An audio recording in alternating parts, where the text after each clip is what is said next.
Hello, dear doctors, nurses, medical students, and healthcare team. How are you today? I hope you are well. Here we are going to explain another question about cardiology.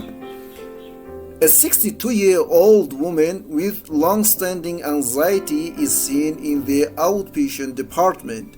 She complains of her heart skipping a beat quite often. This particularly occurs when she is trying to get to sleep. The palpitations are never sustained. What is the single most likely rhythm disturbance? A. Supraventricular tachycardia. B. Ventricular fibrillation. C. Ventricular tachycardia. D. Atrial fibrillation. E. Ventricular ectopy. And the answer is ventricular ectopy. Here we are going to talk a little more about ventricular ectopy. From the given options, the most likely answer is ventricular ectopics. This is a classic scenario where the patient would complain of having missed beats.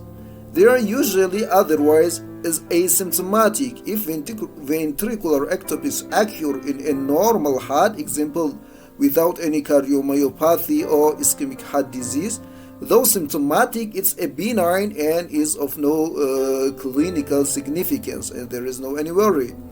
Okay, ventricular ectopics caused by the premature discharge of ventricular ectopic focus, which produces an early and broad curious complex. Etiology is usually ischemic heart disease, cardiomyopathy, stress, alcohol, caffeine, medication, cocaine, or amphetamines, and it also occurs naturally. Patients may be symptomatic with palpitations, often described as skipped or missed beats, as we can see in our patients. She's complaining of skipped or missed beats, but they may also have symptoms of dyspnea or dizziness. Our half the population have silent or asymptomatic ventricular ectopics, which are discovered incidentally on a routine ECG. As we can see in this ECG, it's their heart is working normally until we have one ectopic beat here, and the ectopic beat specification is curious and T waves are discordant, as we can see here, and we have a wide curious complex.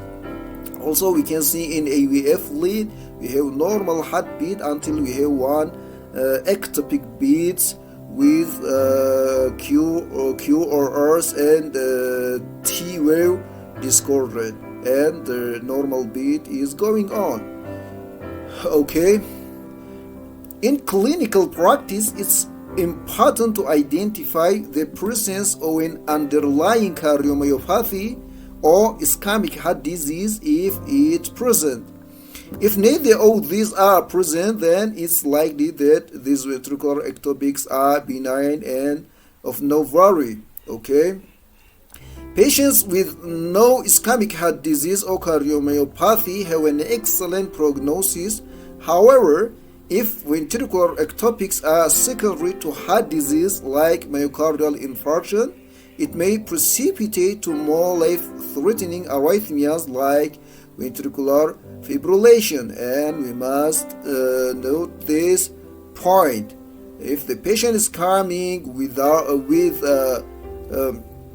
ventricular ectopic, first we must rule out the underlying causes. If there is no any underlying causes like cardiomyopathy, ischemic heart disease, then we can say that is natural and there is no any concern about it.